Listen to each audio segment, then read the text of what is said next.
interaction with some students, which I think are a kind of fairly important part of the process. Although Tom did debate that, the kind of the purpose of students this morning in universities. Mira is very close to me in location. I'm based at Oxford Brookes University, and Mira is an undergraduate student at Oxford Brookes University. And in fact is on the advisory board of BMAT currently, as is Rupak, who's a postgraduate student. So what you're going to have is at Sheffield Hallam, so what you're going to have is two perspectives on their learning and how reflective learning fits into that. And I'll try and restrict them, as we've had to do in all the sessions, which is great, so that you have a chance to interrogate them later. All right, so thanks very much. So interesting word, interrogate. Mira, thanks very much. I've given a copy of Mira's slides out. If you haven't got one, just stick hand up and we'll get one to you. So there's always one. Yeah. Would you like the lights just bring down a little bit?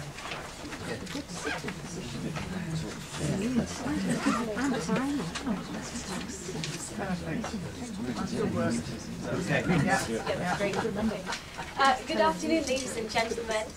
My name is Mira Shah, and I'm from Oxford Brookes University, and I'm currently in my final year studying business and marketing management. How this presentation is going to run today, I'm going to talk about the undergraduate perspective of reflective learning, and then Rupak is going to come up and he's going to talk about the postgraduate experience. So I'm going to talk about my thoughts of reflective learning. First of all, it has helped me to learn more about myself, and through reflective learning I'm able to apply this to other contexts, which I'll talk about later on in my presentation. It's a roller coaster of emotions, as you can see from here. Sometimes you have your lows, sometimes you have your highs. You know, you're happy, you're sad, just on a piece of work. It's self-reflective, or it's also dialogic. I'm able to talk about reflection from my point of view. I'm able to self-evaluate, and at the same time I can talk to my peers about reflective learning. Sometimes, as my name is Mira, and when I was younger, I used to get teased, Mira, Mira on the wall, who's your fairest one of all? And I have literally, when I grew up, I looked at myself in the mirror, literally, and I reflect to myself and say, so how did today go, Mira? Was your day great? You know? And in that way, I've been able to reflect on myself, and I've also been able to use analogies to think about how I'm feeling at a certain time, because reflective learning, as you may know, is very difficult to express how you feel at a certain time. And sometimes, like, if I feel really down, I would use cartoon characters, for example, or cartoon sounds like, you know, or sometimes I would just, if I, you know, draw out a picture and I just draw a big black hole and I say, this is how I'm feeling today. You know, that's how I take reflective learning. Reflective learning can be done in different ways. You can, to me, I've used reflective learning, like I've audio recorded myself. Sometimes I have a flip cam which I just record myself like in a blog, or sometimes I just write down in a journal, dear diary, today this would happen. and okay, sometimes reflective learning, it is rewarding, and you can see from your achievements. My inspiration comes from a quote from our university which talks about reflective learning, and this is what I've used as a checklist to see how I have reached and which level I've reached for my critical thinking and my reflective learning. I've used the analogy of a butterfly life cycle to talk about my reflective learning and my experiences at Oxford Brookes University. Before university, I was like, you know, like little eggs on a leaf, where I had to use reflective learning to talk about how I am as a person so that I could get into university.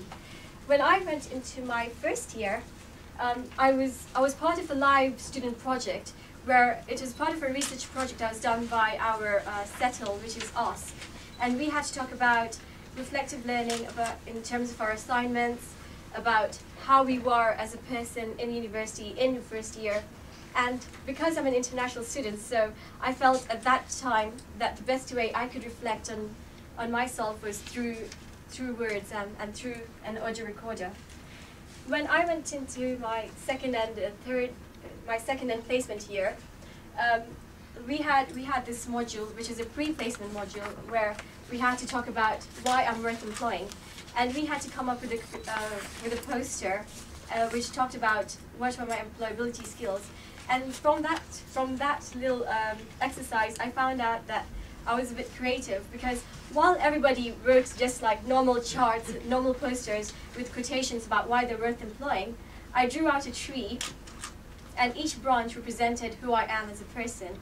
And through that, like, I also found out that I'm also a reflective learner, and through my whole process. While I was in placement, which I'll talk about later on in this presentation, about how I used reflection and reflective learning to see how I grew as a person from a student who had just come into university till how it was like after I did my placement. And finally, here I am. I've done my placement. I did this module called Personal Development and Career Planning, which is done by Debbie Whitney. And in that one, we had she taught us a few methods of how we could do reflective learning. Some of them was through role plays. We also had, I think, peer mentoring. We also were encouraged to write a reflective journal, which every time we did an exercise in the class, we'd go home and we'd have to write something about it. And I'm also a mentor for other students. So basically, whenever a student comes up to me and they ask me, okay, Mira, what did you do about this sort of situation? I always reflect about how I thought about it at that moment, and then I tell them, look, this is what I did. It's up to you. This is how you can do it as well. And those are my experiences. The challenges I faced academically while doing reflective learning is, first of all, it's very difficult to find the right words about how we're feeling at a certain time. And this is because, maybe it's a language, maybe because I come from another country and that's why. But sometimes it's also because I'm not sure if it's what the tutor wants us to write. It could be, like maybe they want us to use a certain theory that has been used by other academics that they want us to use. And sometimes it's very difficult to talk about that. And this is a view of many other students as well, about writing about myself. It's very difficult to be modest. Like, sometimes you think, oh no, if I write that, I think I'll be boastful. Or if I write that, oh my gosh, what will another person think of me?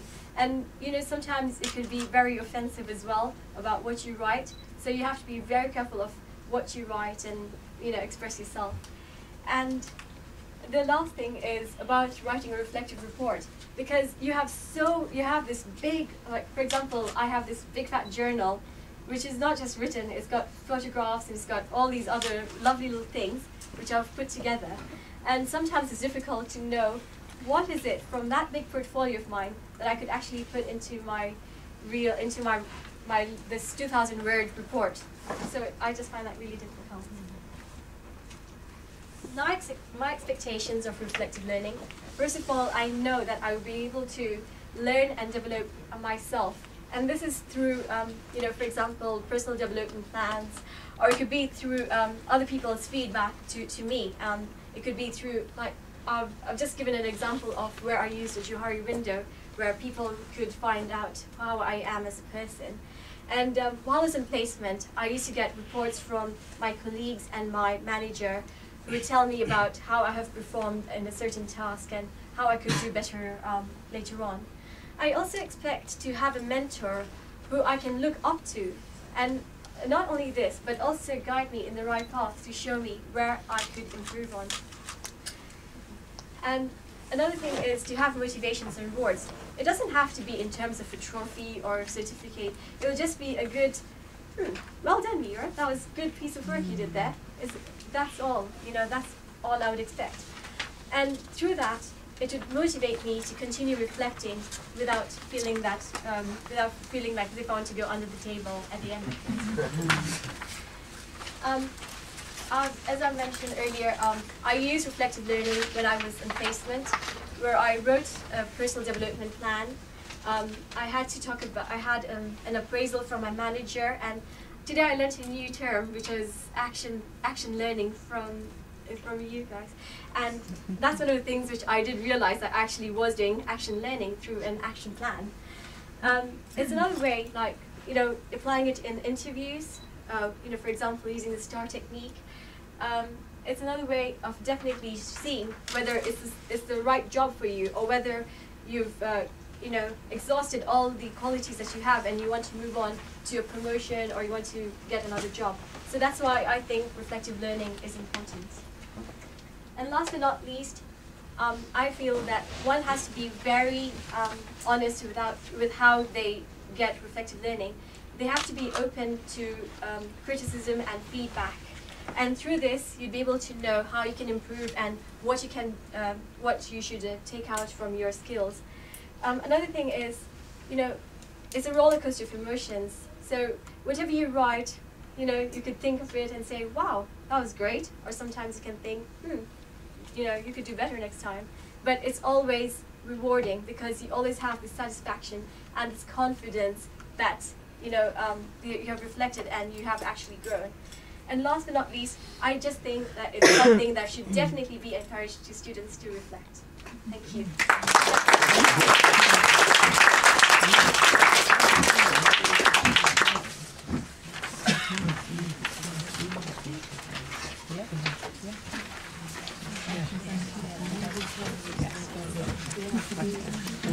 Hello everyone, this is Rupak Sharma. I am from Sheffield Hallam University, and my name is being wrongly put as University of Sheffield. No worries. So, I'm going to speak about the postgraduate learning experience, and me as a postgraduate postgraduate student. For the next few minutes, I'm going to take you through the experience of a postgraduate student. So here we go. Learning positives and opportunities. What did reflective learning give me as a learning opportunity, or where I had the point, like where I can say that from this point I can take it as a learning point for me. For instance, my housemate was from Libya, and prior to this, if he would not have been a housemate of mine, for me, the war of Libya would have been just machine guns. But now, since I have been interacting with him for quite a while, now on my reflections I can say that the Libyan war is not about machine guns. It's about conspiracies. It's about the sort of the rebel uprising and all. So I can reflect on a number of things, and if I can repeat myself, it's not about just machine guns. And learning from my mistakes.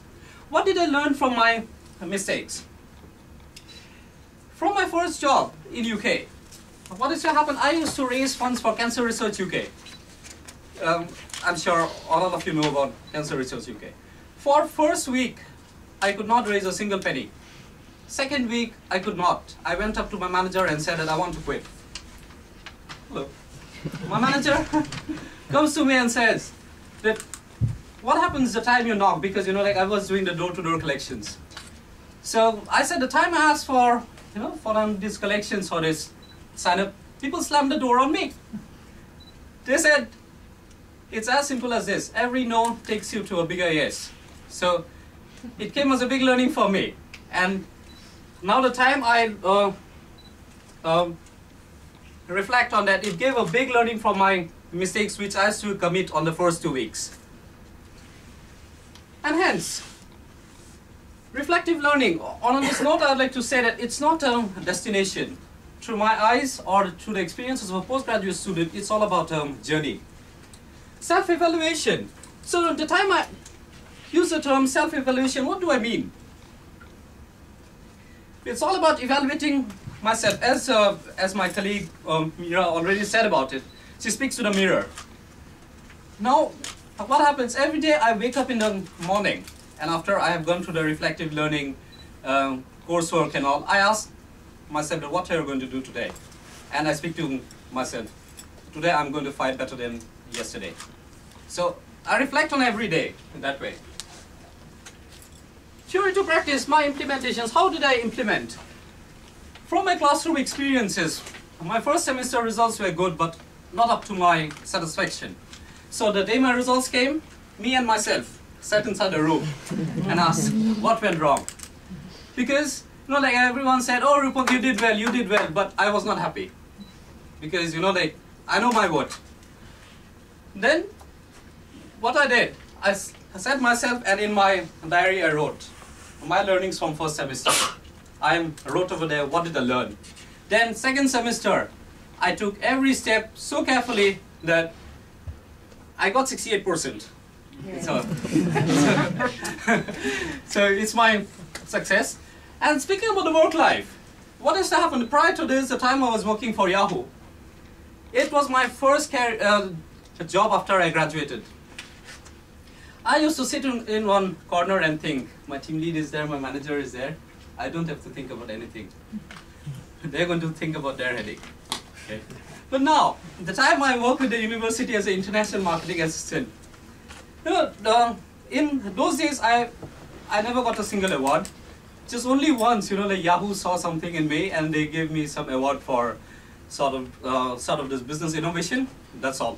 But now, the time I'm working as an international marketing assistant with the university, a few days back, I got a mail from the COT, the Student Employee of the Year Awards. I got a mail from them saying that your manager has nominated as the International Student Employee of the Year. So, you know, like, now I can reflect and say that I learned from my mistakes. I feel the reflection really helps to learn from mistakes and implement it at a later point of life. And with this, I'd like to stress that people never learn from their success. People never learn from their mistakes.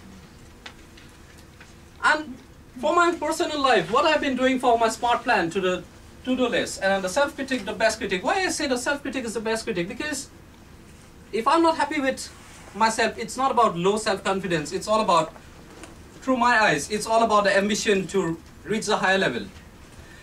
And the implementation of smart plan, just before some time I was speaking to Janet from Sheffield Hallam University, and Valerie, she was asking me about, you know, like how did I finish my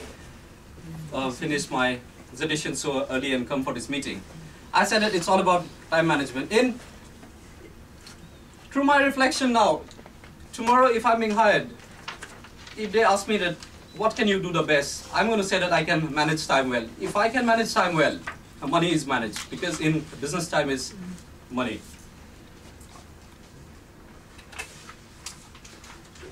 Just before going to the last slide, I just wanted to share a bit of my work which I implement on my own.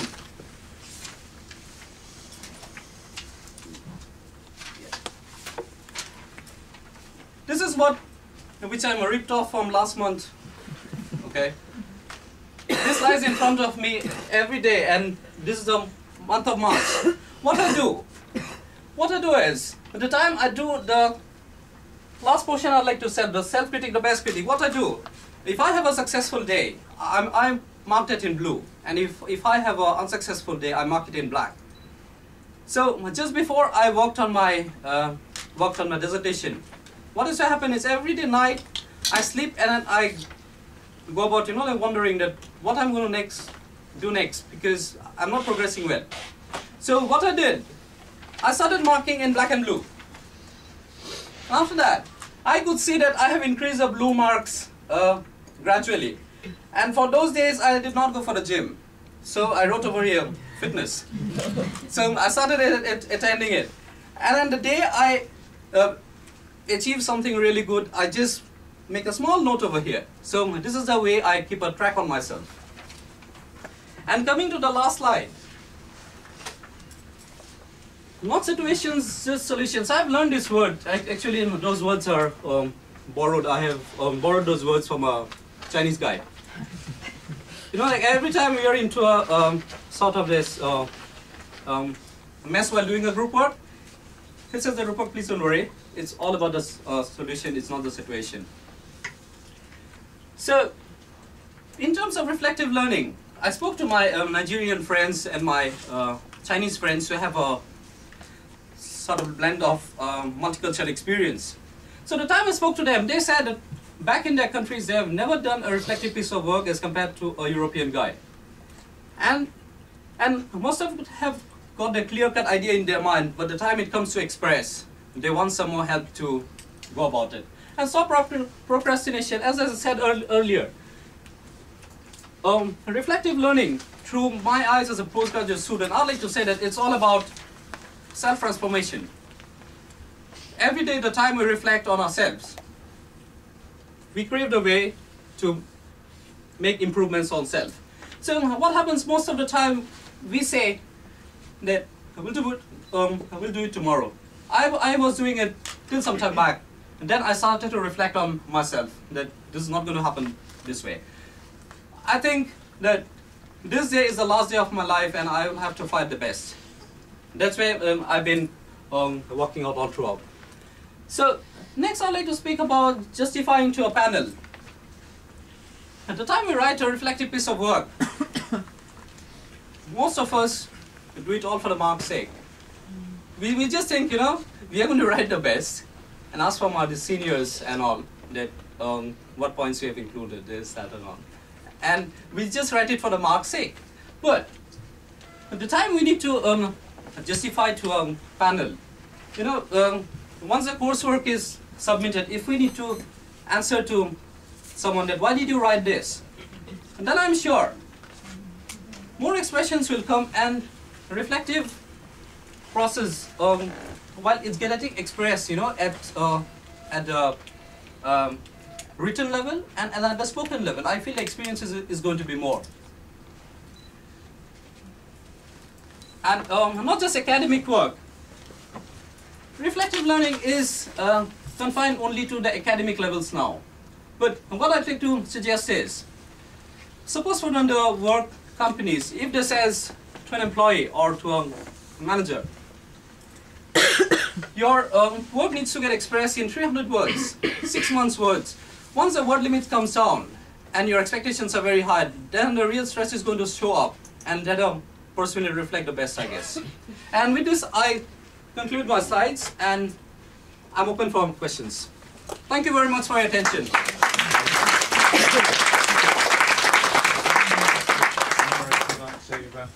To join Rupak, sorry, stand in front of you. I'll come to one side. Thank you. Thank you. Relax. Yeah. Well done. He's a worrying career. He's working hard on it. Okay. It's very good. Well, Worrying, yeah. Lots of practice. What came to mind during that for me was not a very academic book, but The 1 Minute Manager Meets the Monkey, and there's a quote in there: "Experience is not what happens to you, it's what you do with what happens to you." And that's kind of stuck with me for the 10 or 15 years since I read the book. Someone even gave me a monkey, the toy one, because I kept going on about it. But it, very much here, what I heard from both these guys was, it's not just about the doing, and Tom this morning as well, it's not just about the doing, it's what comes out of that, what you understand from it, frankly what you don't understand from it. So I think there's some issues there. From that, we've got an opportunity for questions. We've got this chance to say, what's it like to be a student, and... so, yeah, I was impressed with both presentations, so thank you. What I'd like to know, you mentioned a roller coaster of emotions, and you were obviously going through a lot of emotions when you were presenting. But as a tutor, what I'm interested in is, when you talk about emotions, the sort of trauma of writing a journal, the aspects of uncertainty and the ambiguity that a lot of my students complain about. Do you find that's an important part of the learning, as well as the sort of subject you're meant to be learning about? Does that make sense as a question? Could you please go back once again? Yeah. What I'm suggesting is that what my students, they write a learning journal over the course of a module. They write about the subject, which is ethics or whatever it is, but they also get very much into the way they feel and how they're affected by writing the journal. And you're talking about emotions, a roller coaster. One day you're high, the next day you're low. My question is, the trauma of, you know, being involved in a learning process which you've not encountered before, the uncertainty you're going through because you don't know what you're supposed to be writing, you don't know whether the tutor will approve or not, and whether that's ethical, we won't go into. But so what I'm interested in is that process, the uncertainty, the ambiguity, the anger, the frustration, just as much an important part of the journal and your learning and reflection as the topic you're meant to be reflecting on? I would say yes, and I can actually tell you from my experiences, like while I was in placement and while I was, reflecting, I do reflection on like many of my modules, and sometimes, just at that moment, you just quickly write out what you're thinking at that moment. If you're happy about something, you quickly write it down. If you're sad and you're very angry with the module leader or with how you approach that piece of work, you just write it down straight away. And then what you do is come back to it later on and see what was it about that piece that made you angry or made you upset about it. And then you have the afterthought where you write about what you felt at that time, how you think about it now. So in that way that's definitely a way of reflecting.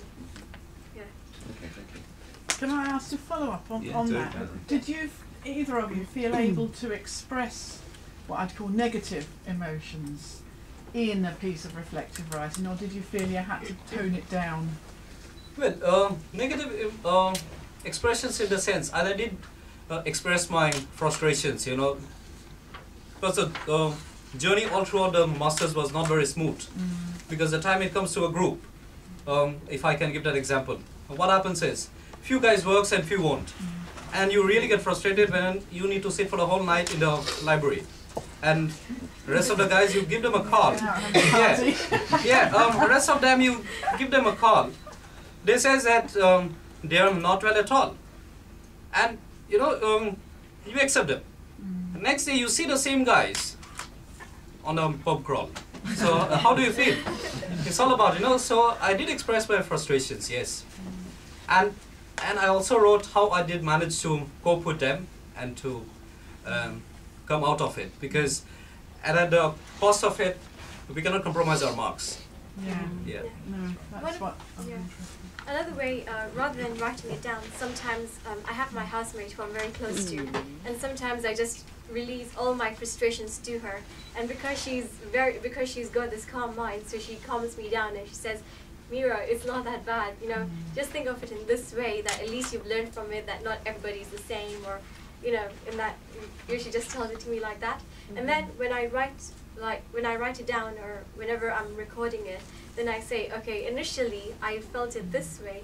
However, after my housemate calmed me down and talked me through the whole reflection, this is how I feel now. So in that way, it's just kind of toned down, but at the same time, it's still talking about how I felt. Thank you. Okay. Another question? I'm interested in how both of you managed to make having your own inner self-critic a positive process, because for some students it could be a very punishing one, and one that reduces self-esteem rather than builds it up. And I just wondered how you've managed, both of you, to be compassionate self-critics in a way that does build your self-esteem and, Be kind to yourself. and be kind to yourself. For me, at the time I started to swim, because I've been a professional swimmer. At the time I started to swim, I used to drink a lot of water, because I was not being able to swim. The fear of death, made me to swim. And slowly, I became successful. Yeah.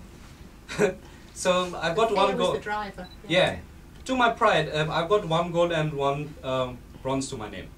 So what happens is, at the time I used to drink water and come out of the water, my coach used to say that if you kick pebbles every day, you're going to cross the mountain one day. So I started to kick the pebbles every day. My negativity, this, that, and I asked myself what I've been doing.